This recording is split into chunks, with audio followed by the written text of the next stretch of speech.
So anyway, magpaalam ako sa inyo na mag-video po tayo sa ating consultation ngayon. Okay lang po sa inyo.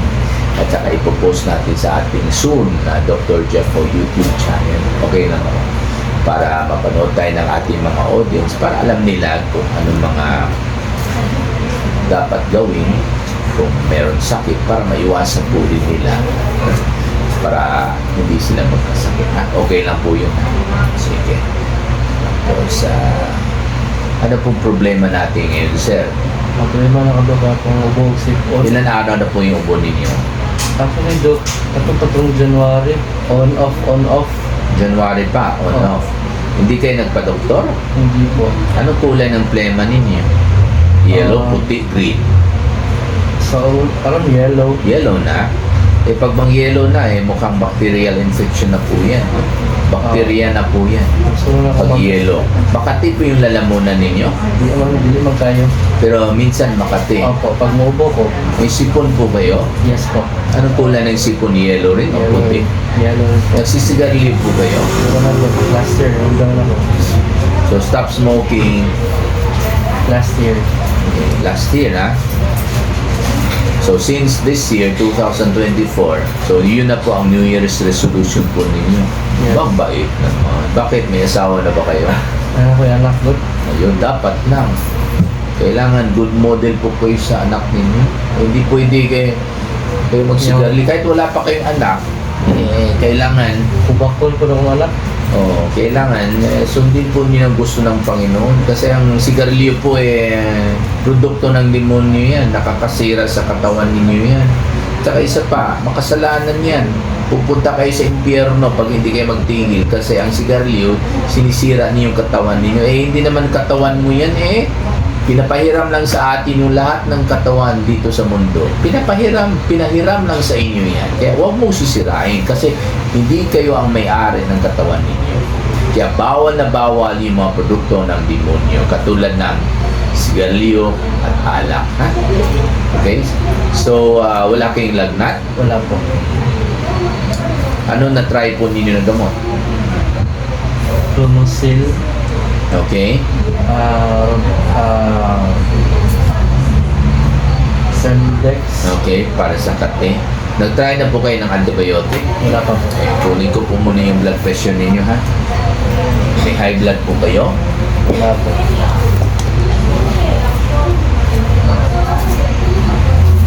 May asawa na po kayo? Yes, sir. Yes, sir. Ilan bang anak ninyo? Dalawa. Dalawa? Ilan pong asawa ninyo? Isa na. Isa lang. Okay. Saan po nagtrabaho ang asawa ninyo? Dati sa PWH. Ngayon po. Bantay siya. Bago lang siya anak. Sayang. I mean, sige lang. Kailangan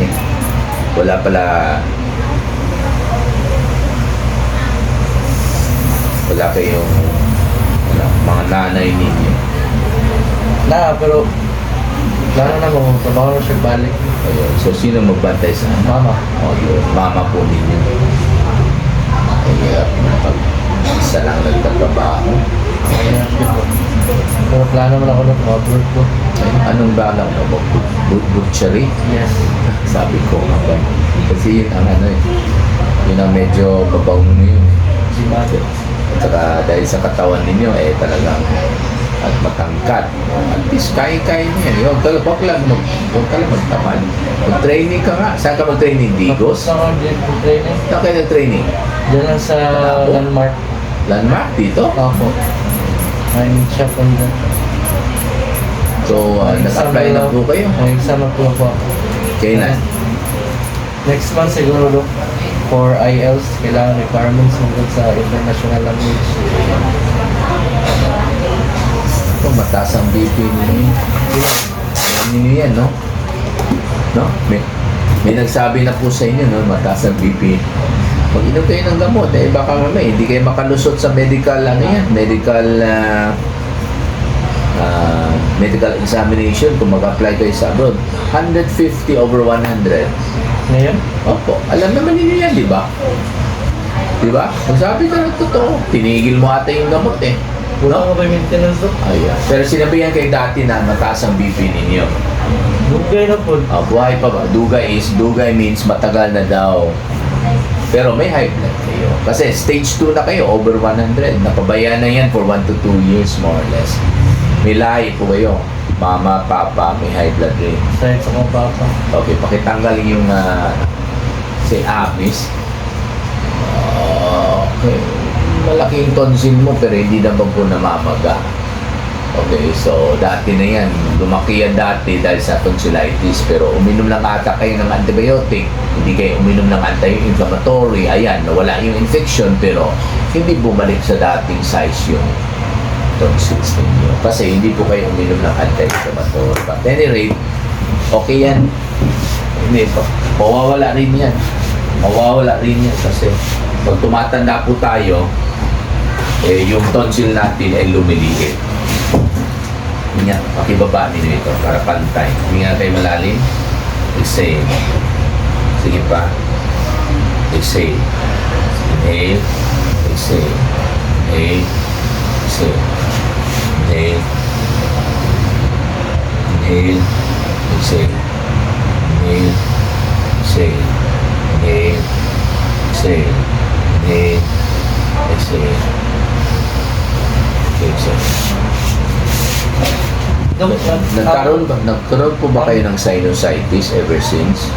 Fail ka na ko na kung sinus, di pa ko nagpa-check up. Kasi dati, nagsigarilyo kayo dati tumigil lang kayo last year, di ba? Fail ako na kung sinusitis doon kay every morning kay ginasip-on ko, bisan wala, inawala ka po. Mabaho? Oo, Yellow? dili ng pot, puti ra. So sabi po niyo kanina, yellow ang sipon. Ay, itong later pa, kung wala pa ko ipon, sip-on doon na ko. Mag-sip-onon ko pag-abog at singon ko. Sige na, tingnan natin. Okay. Sa ngayon po, wala akong marinig na plema sa baga ninyo, ha? Okay. Pero meron kayong plema dito sa daanan ng hangin. Dire Okay, maaaring bronchitis po yan. At saka maaaring meron din kayong sinusitis kasi dati nagsisigali po kayo. Lalo pag yellow na po yung sipon ninyo. Anyway, yung mikrobyo, yung antibiotic po natin, pwede na po para sa mikrobyo ng daanan ng hangin, bronchitis. Pwede rin po para sa mikrobyo ng sinusitis ninyo. Okay, 3 times a day po. Breakfast, lunch, dinner. Para sa abo po, kung salbutamol po kayo, 3 times a day rin po for 7 days. At para sa sipon po ninyo, mag-decongestant with antihistamine kayo, 3 times a day rin po for 7 days. Ha? Pareho silang 3 times a day, pareho silang 7 days. Ha? Dok, yung Sandali lang po. After breakfast, sabay. After lunch, sabay. After dinner, sabay. Okay. Mag-start na po tayo ngayon. Inumin na po natin para sa breakfast. Ngayon din, ha? Alas 6. The next is alas 10 ng gabi. Inumin po ninyo. Yung pangalawang doses. Yung mamaya, Dok, alas 10. alas 6. Yung pangatlong doses, alas 2 ng madaling araw. 2 a.m. 2 a.m. Bukas ng madaling araw. At least ngayong araw na ito, makatatlong beses ka na. Then starting tomorrow, after breakfast sabay, after lunch sabay, after dinner sabay.